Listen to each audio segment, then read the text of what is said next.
شريك له وأشهد أن محمدا عبده ورسوله لا نبي بعده. Puji syukur kehadirat Allah Subhanahu wa taala. Allah masih memberikan kita kesempatan, kesehatan sehingga kita dapat berkumpul di Masjid Jannatul Naim yang kita cintai ini. Salawat beserta salam kepada baginda Rasulullah sallallahu alaihi wasallam. Siapa yang banyak bersalawat kepada baginda Rasulullah, maka akan Allah berikan syafaat, akan mendapatkan syafaat baginda Rasulullah nanti pada yaumil akhir. Baik. Para asatizah, mukri'ah dan para santri, santriwan, santriwati, talib, talibat Ma'had Jannatul Naim. InsyaAllah setiap minggu kita akan duduk bersama mengkaji ya, apa saja yang dibutuhkan, apa saja yang dibutuhkan seseorang untuk menghafal Al-Quran. Pada minggu pertama ini InsyaAllah bersama saya di awal kajian kiat-kiat untuk menjadi seorang penghafal Al-Quran itu apa saja, apa yang harus dilakukan, ya kan? Sebelum masuk ke dalam itu semuanya, ya, sebelum masuk ke dalam pembahasan inti, Ustaz mau bertanya, apa itu Al-Quran? Ya, Al-Quran secara istilahan, kalau secara bahasa Quran dari kata qara'a, yaqra' Qur'anan, yaitu bacaan. Ya, bacaan. Bisa seperti itu kita artikan secara bahasa dan lain-lain. Tapi secara istilah di dalam kitab Tajwidul Huruf karangan Maulana Syekh Abdul Qadir disebutkan, tidak usah dicatat, ada dalam kitab. Dengar aja, Ustaz perlu sekarang kalian dapat pahamnya nak. Dapat pahamnya sambil santai tapi fokus. Dapat pahamnya, jangan banyak ngomong. Bukan tak boleh, nanti tak masuk ilmunya. Ya, coba fokus sama-sama. Huwa kalamullah ta'ala al-mu'jiz al-manqul ala qalbin nabi sallallahu alaihi wasallam muta'abbad bi tilawatihi maktub baina ad-dafataini al-manqul ilaina bit tawaturi al-mutahadda bi aqsari surati minhu. Kita jelaskan satu-satu. Apa itu Quran? Yang pertama disebutkan kalamullah. Al-Quran itu sebagian daripada kalamullah. Kalamullah itu banyak. Hadis kudusi masuk dalam kalamullah? Masuk. Hadis kudusi kalamullah. Intinya itu kalamullah, tapi cara penyampaiannya dari Nabi sallallahu alaihi wasallam. Sedangkan Al-Quran baik secara lafaz dan maknanya dari Allah Ta'ala. Itu bedanya hadis kudusi dengan Al-Quran. Kalau hadis kudusi lafaznya dari baginda Rasulullah, maknanya dari Allah. Kalau Al-Quran lafaz dan maknanya dari Allah. Ketika diucapkan kalamullah, apa yang keluar dari situ? Kalam syaitan keluar, kalam insan keluar, ya kan? Selain daripada kalamullah, selain daripada kata-kata firman Allah, keluar semua. Apa yang masuk dalam kalamullah ini? Taurat, Injil, Zabur, masih masuk kan? Masuk. Jadi kalau kita katakan apa itu Al-Quran? Al-Quran kalamullah, belum cukup. Tak cukup dia. Karena kalau kalamullah masih masuk Taurat, Injil, Zabur. Harus diperjelas.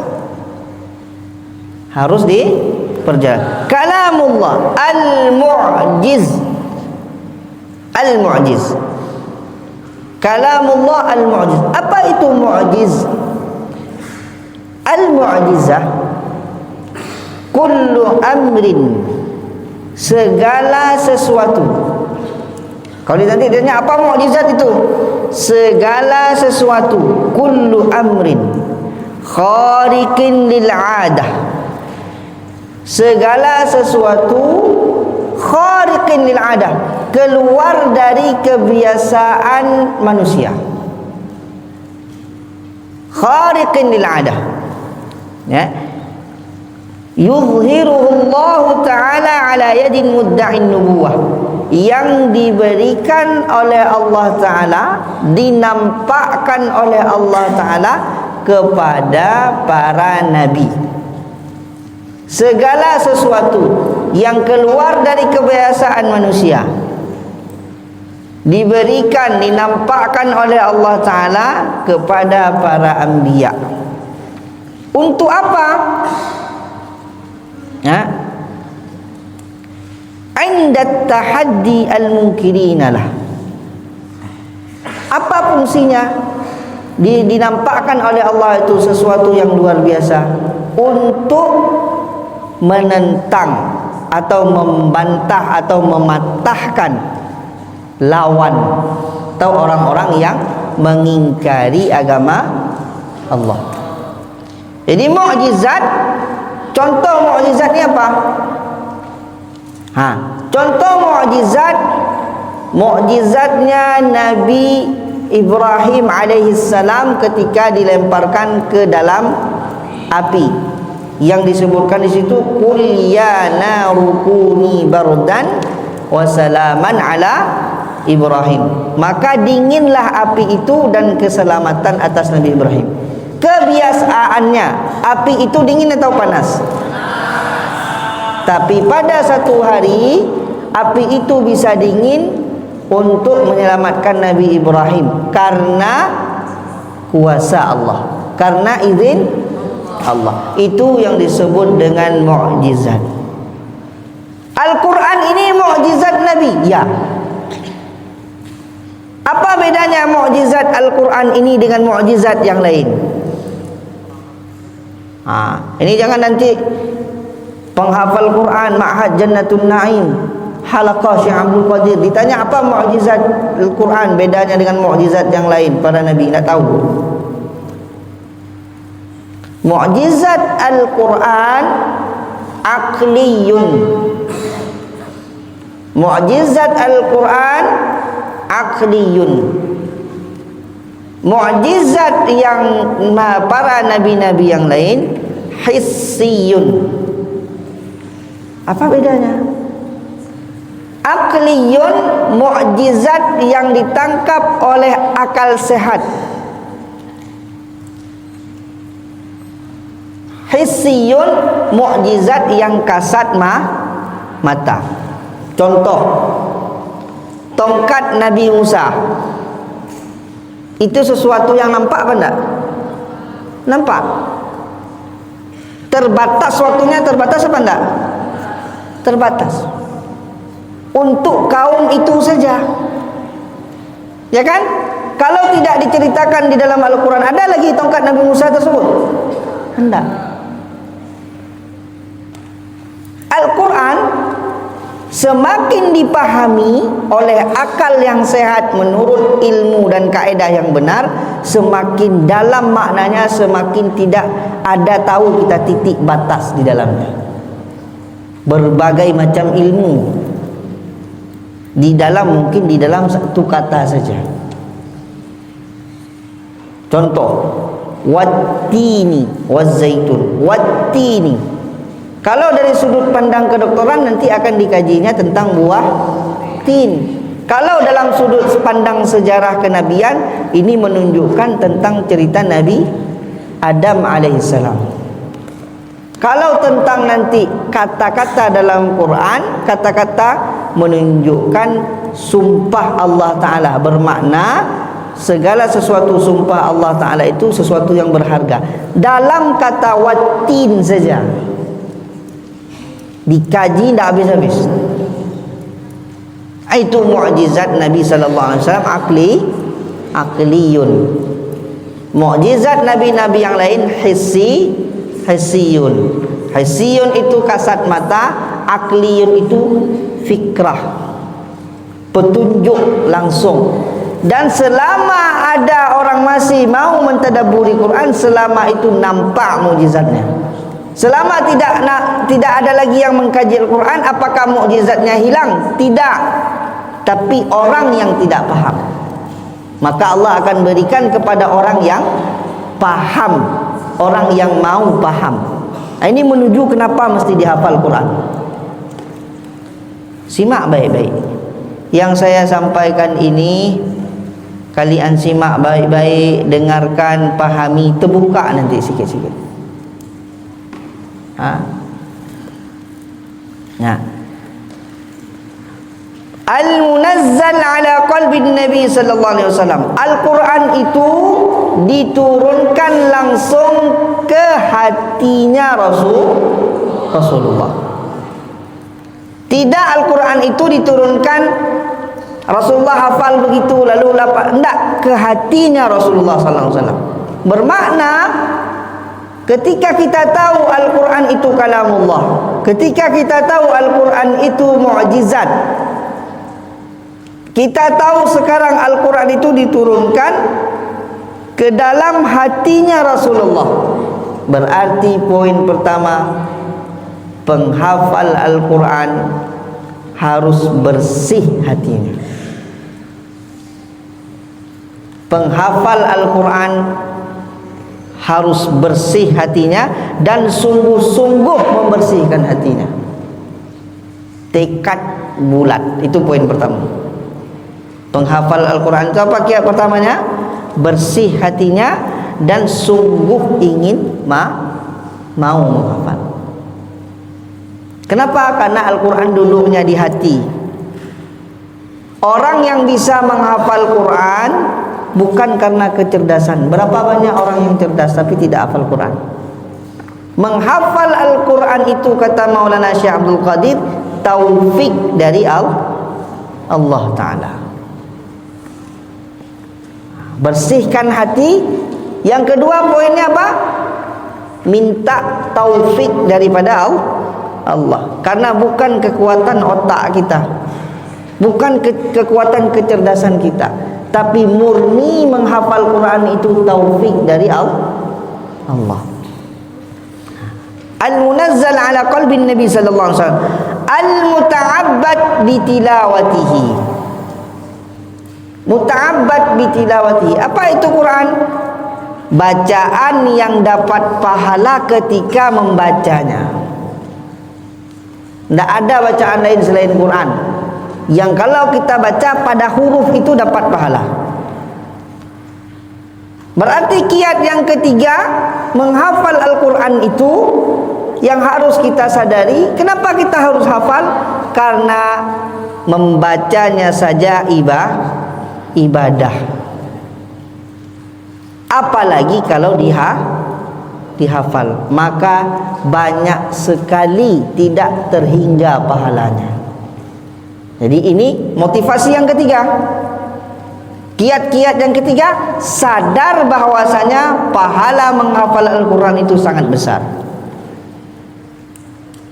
Hanya penghafal Quran nih, ya, salah satu yang besar sekali Allah berikan bonusnya, bisa memberikan 10 syafaat kepada kerabat, bisa memberikan hadiah kepada kedua orang tua, bisa menjadi ahlullah, penghafal Quran. Hal-hal seperti ini, ya, hal-hal seperti ini jangan disepelekan. Jangan disepelekan. Ini mahal. menghafal Quran, waktu menghafal Quran itu jangan disia-siakan, karena anda akan balik dia, tidak akan pernah kembali. Masa kalian sekarang ni duduk SMP, ya, letak SMP, SMA, ndak mikir banyak, ndak mikir beban lain. Jangan sia-siakan. Ada waktu di luar daripada jam sekolah, kalau mau bisa istirahat, gunakan tetap mengulang. Balik kembali. Muta'abbad bitilawati. Maktub bainad dafataini. Maktub bainad dafataini. Tertulis. Dafataini itu mana? Ini dafah namanya. Pinggiran kitab ini. Dafata ini dua kitab, dua pinggiran ini. Berarti tertulis, terbukukan. Itu Al-Quran yang sekarang terbukukan. Mangkul ilaina bitawaturi. Apa itu Quran? Yang sampai kepada kita dengan tawatur. Tawatur itu apa? Mustahil satu kaum itu berbohong ramai-ramai. Dari generasi ke generasi, itu tawatur namanya. Ya, mustahilnya satu kaum itu berbohong ramai-ramai. Jadi periwayatannya secara berjamaah dari generasi ke generasi. Dari zaman Nabi, ayat 1 pada surat Al-Ikhlas itu bacaannya Qul huwallahu ahad. Ramai-ramai diriwayatkan dari generasi ke generasi sampai sekitar sekarang. Itu tawatur. Mustahil sepakat satu generasi dari Indonesia sampai ke Arab Saudi sepakat berbohong. Qul huwallahu ahad itu diletakkannya di surat Al-Isra. Tidak mungkin. Jadi Al-Quran ini tambah lagi yang keempat. Kenapa kita mesti menghafalnya? Kenapa kita mesti menghafalnya? Baru nanti kiat-kiatnya. Kenapa kita mesti menghafalnya? Karena kita ingin menjadi bagian daripada perawi Quran. Nanti kalau ditanya sama diri kita sendiri, kamu kenapa mau menghafal Quran? Saya ingin menjadi bagian dari tubuh ini, jasad ini, waktu ini, saya ini ingin jadi bagian dari yang meriwayatkan lafaz-lafaz yang dilafazkan oleh Allah, oleh Rasulullah, yang dilafazkan oleh Sayyidina Jibril kepada Rasulullah. Rasulullah melafazkan kembali kepada sahabat. Saya ingin jadi bagian itu. Saya ingin menjadi bagian dari perawi itu. Begitu tanamkan dalam diri kita. Saya enggak mau mengatakan kepada murid saya, nanti kalau kalian hafal Quran jadi imam di Dubai. Itu bunga-bunga kecil aja itu. Nanti kalau kalian hafal Quran menang MTQ internasional, kalian akan hebat, kalian akan ini. Enggak, kecil itu nak. Tapi yang lebih besarnya lagi daripada itu apa? Saya ingin menjadi perawi. Tubuh ini biarkan dipakai oleh agama Allah. Itu baru hebat. Itu baru begitu cara berpikir.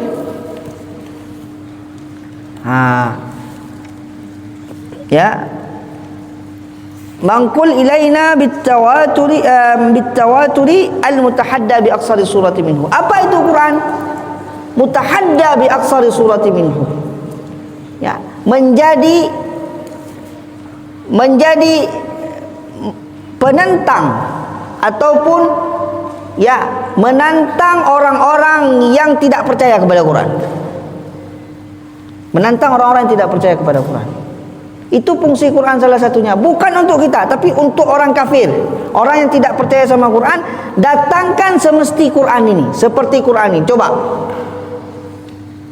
enggak akan bisa.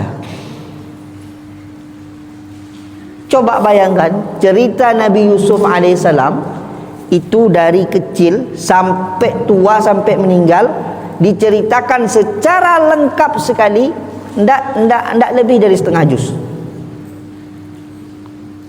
Tapi kalau cerita orang lain dengan bahasa lain, bukan Allah yang menceritakan, ya, satu orang aja mungkin berjilid-jilid. tapi begitu padat isi Quran itu. Bagaimana kita mau tahu padat isi Quran itu? Di situlah nak pentingnya kita belajar kaedah bahasa Arab. Tak cukup waktu kita untuk lempar-lempar topi. Yang perempuan tak cukup waktu untuk pilih jilbab putih apa merah. Tak cukup waktu. Tak hebat kali kalian itu kalau dalam majlis duduk ngomong berantam, ngomong sana ngomong sini, ustaz bicara kalian tak dengarkan. Itu tak hebat sekali, rugi waktunya. Ini masih lapik kitab yang kita bahas. Belum lagi nanti di minggu-minggu ke depan kita akan bahas ulumul Quran. Kita akan bahas lebih mendalam tentang Quran ini. Tak cukup. Kalau kalian lalai bagaimana? Ya kan? Kita tahu Al-Quran ini sebagai penantang orang-orang kafir yang tidak percaya. Karena Al-Quran ini dalam sekali maknanya. Tapi kalau kita tidak kaji, kita aja tidak tahu. Di sinilah di Jannatul Naim ini kita duduk sama-sama, kita hafal Quran, kita kaji. InsyaAllah. Ya. Baru kita masuk sekarang. Apa kiat-kiat, apa langkah-langkah untuk menjadi penghafal Quran?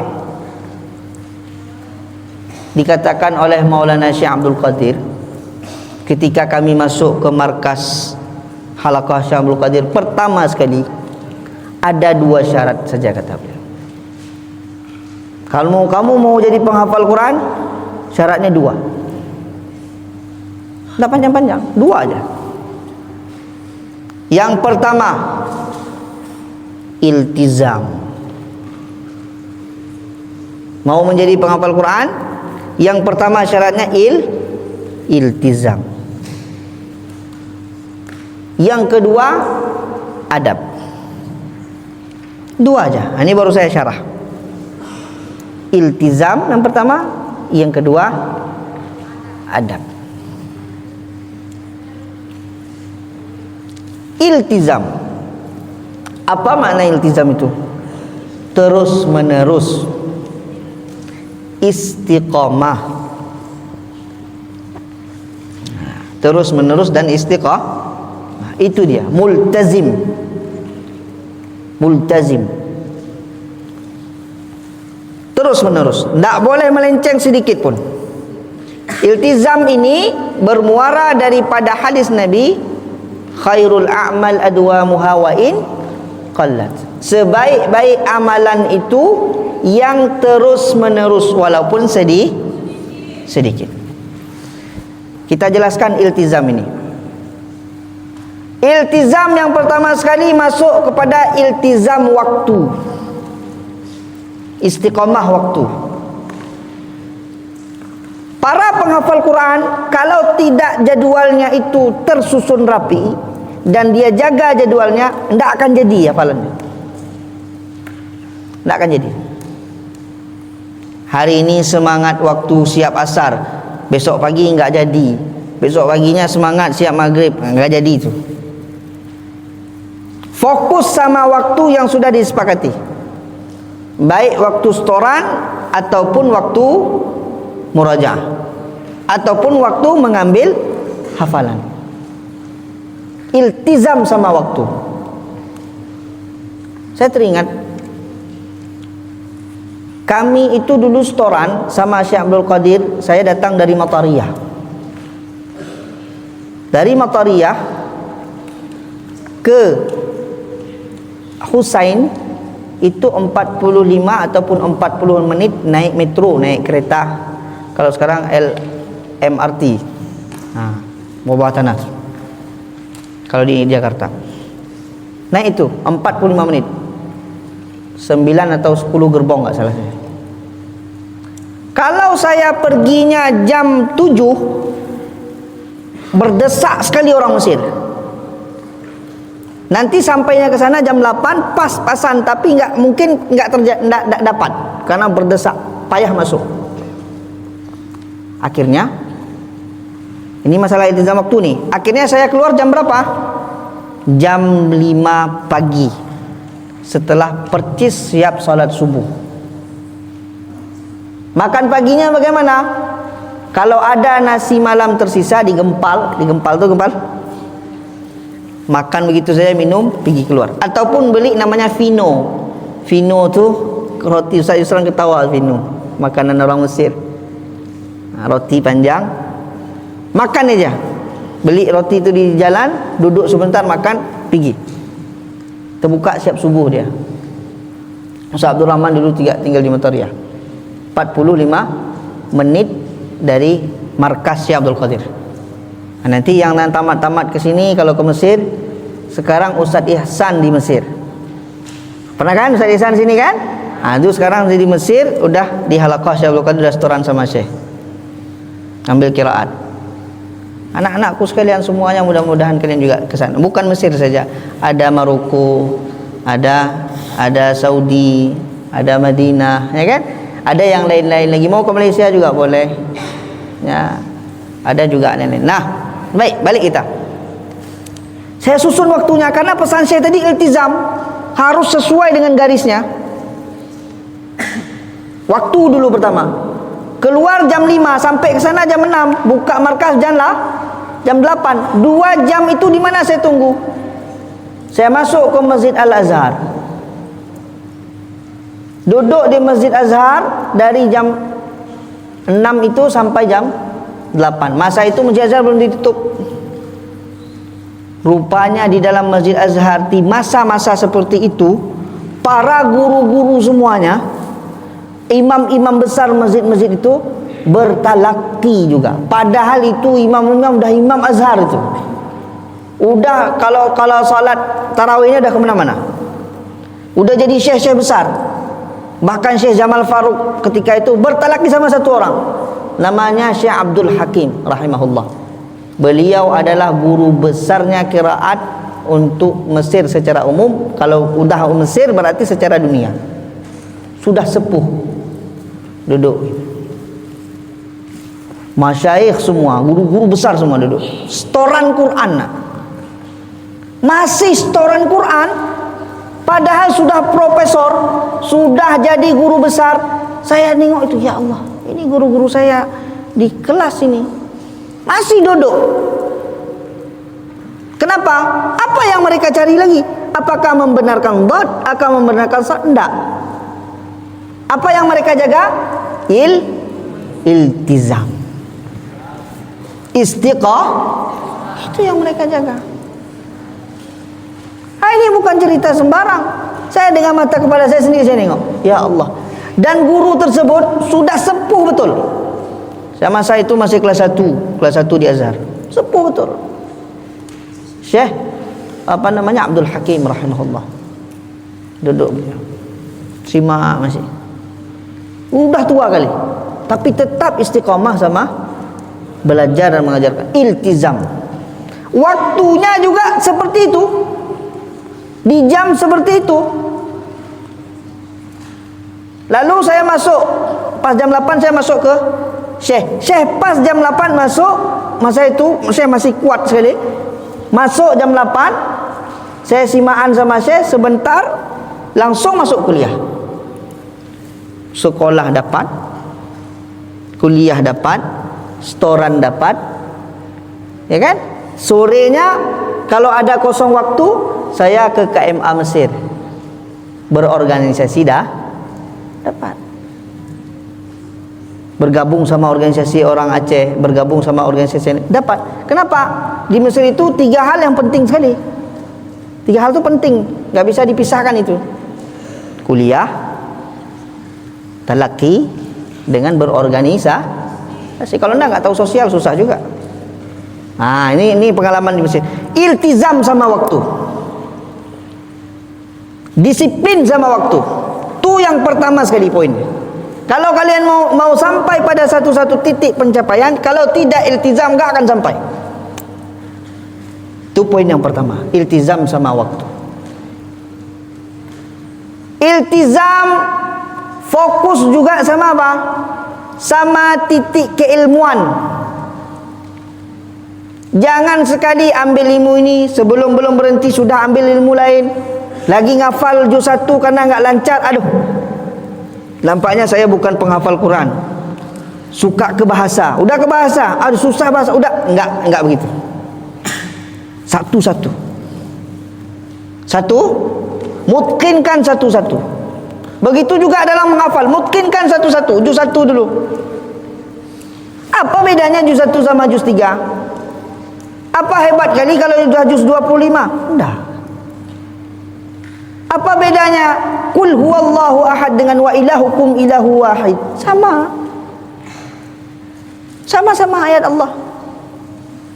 Jangan menghafal dengan nafsu kita, tapi mutqinkan satu-satu dengan niat tadi, menjaga Al-Quran ini supaya Allah jaga kita, Allah pilih kita jadi rawi. Itu dapat ya. Jadi fokus dengan keilmuannya juga, fokus juga dengan waktu. Nomor 2, sebelum Isya sudah iltizam tadi. Apa yang kedua? Adab. Saya teringat sekali cerita Maulana Syekh Abdul Qadir. Ketika beliau itu berguru jauh, tidak salah saya di entah Damerdesh, entah mana, lupa saya.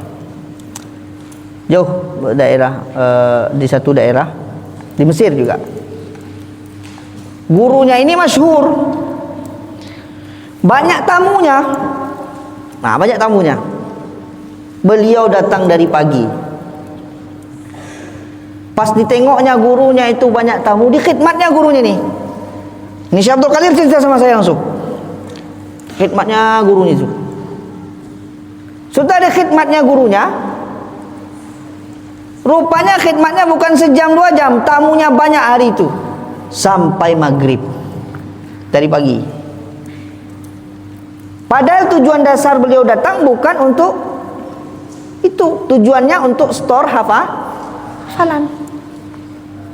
Tapi karena gurunya tadi guru besar, banyak yang datang, beliau bantu khidmat. Setelah maghrib, gurunya ini kan tidak enak sama beliau. Masya Allah, kamu bantu saya, sudah nggak apa-apa. Dalam keadaan capek, gurunya tuh bilang, udah nggak apa-apa, baca aja, yuk. Ini udah nggak ada lagi orang, ayo baca. Karena Syekh Abdul Qadir melihat kerut mata gurunya ini sudah letih. Kan nampak dari pelopak mata kita tuh, ini guru ini dah capek. Ada rasa nak, oh ini nggak layak nih saya lakukan. Padahal store Quran itu pahala. Tapi ketika tidak layak masa itu, tidak sesuai lagi waktunya, guru sudah capek, apa kata Maulana Syekh? Tidak apa-apa, insya Allah saya datang lagi besok. Saya datang lagi besok. Tidak apa-apa, saya datang lagi besok. Diciumnya tangan gurunya, pergi dia. Beliau menceritakan itu sama saya, kenapa? Karena pada masa itu saya datang mau setoran jam 9 pagi. Datang orang lain dari mana-mana, disuruh simakkan ke saya sampai zuhur. Setelah zuhur saya mengulang sebentar, mau setoran lagi, datang orang Cina, saya simakkan lagi. Sampai kapan? Sampai setelah asar. Letih kali saya. Mau ulang lagi, dah habis baterai dah, capek. Saya bilang sama Syekh, saya izin ya, mungkin hari ini saya nyimak aja. Dipukulnya di dada saya, enggak apa-apa. Duduk samping, simak terus orang lain. Enggak setoran saya hari itu. Kalau ditanya ada enggak rasa, saya mau setoran juga. Saya juga murid. Ada enggak rasa itu? Kalau dulu enggak berani bilang, sekarang berani. Ada. Tapi ditahan. Kenapa? Karena perintah guru tadi. Ditahan. Akhirnya nggak store saya hari itu. Besok paginya saya datang lebih awal, datang orang lain. Baru saya bilang, tunggu sebentar. Saya masuk pertama. Setelah saya storan, baru saya ambil yang lain. Kawan-kawan yang lain setelah store pergi terus, boleh pergi. Kami nggak bisa. Duduk sampai sore situ bertahun. Bukan 1 hari. lebih 6 tahun. Begitu terus. Kenapa? Apa alasan dasarnya? Adab sama guru tadi. Ada nilai khidmat sama guru tadi di situ. Tuah ilmu, barakah ilmu tu bukan sekedar cerdas kita. Tuah ilmu, berkat ilmu tu duduknya pada khidmat guru, pada adab kita sama adab sama guru. Nah, Maulana Syekh Abdul Qadir, ketika beliau ini banyak yang datang ke beliau mau mengambil sanad. Masa itu murid-murid Syekh Abdul Qadir ini mau sanadnya sama Syekh Abdul Qadir. Namun guru beliau masih ada, namanya Syekh Ba'bulah. Beliau tidak keluarkan sanad atas nama beliau. Sudah mau khatam orang murid ni, beliau bawa ke Syekh Ba'bulah. Beliau bawa ke Syekh Ba'bulah, bilang, Syekh Ba'bulah, ini murid saya, sudah saya simakkan dari juz sekian sampai juz sekian, tolong simakkan akhirnya, ambil barakah Syekh Ba'bulah, sanadnya dari Syekh Ba'bulah. Sah-sah saja beliau mengeluarkan sanad, tapi karena adabnya kepada gurunya, disandarkan kepada gurunya. Sampai Syekh Ba'bulah sudah sepuh, sudah tua, sudah sakit, Syekh Ba'bulah bilang apa? Kamu buat sanad sendiri. Buat sanad sendiri. Begitulah yang kami lakukan sekarang. Saya punya sanad 10 qiraat, tapi tidak akan saya keluarkan. Kapan? Sampai kapan? Sampai siapa duluan. Kalau saya duluan dipanggil Allah, selesai, tidak apa-apa. Tapi kalau Syekh Abdul Qadir duluan dipanggil Allah, disitulah baru murid-murid Syekh Abdul Qadir. Saya, Ustaz Yusran, nanti ada Ustaz Abdul Rahman, ada Ustaz Hafiz, dan Ustaz-Ustaz di sini yang ambil sanad sama Syekh Abdul Qadir, keluarkan sendiri. Tapi masih ada Syekh Abdul Qadir? Enggak. Kenapa? Ta'adduban, adab kepada guru. Itu yang kita jaga di Jannatun. Jadi kesimpulannya sudah, ini sudah Isya ya. Insyaallah nanti pertemuan selanjutnya saya sambung ataupun ustaz-ustaz yang lain tentang kiat-kiat penghafal Quran ini. Nah, kesimpulannya, menghafal Al-Quran itu dibutuhkan 2 hal. Yang pertama iltizam, yang kedua adab. Semoga 2 hal ini ada di dalam diri kita. Semoga Allah pilih kita menjadi ahlul Quran, Allah pilih kita menjadi perawi-perawi Al-Quran yang dipilih langsung oleh Allah Subhanahu wa taala. Allahumma amin, Allahumma amin. Barakallahu fikum wa fina jami'an. Lebih kurang saya mohon maaf. Kita tutup dengan doa kafaratul majlis. Subhanakallahumma bihamdika, asyhadu an la ilaha illa anta, astaghfiruka wa atubu ilaik. Sekian. Allahumma rahamna bil Qur'an waj'alhu lana imaman wa nuran wa hudan wa rahmah. Allahumma dzakkirna minhu ma nusina wa 'allimna minhu ma jahilna warzuqna tilawatahu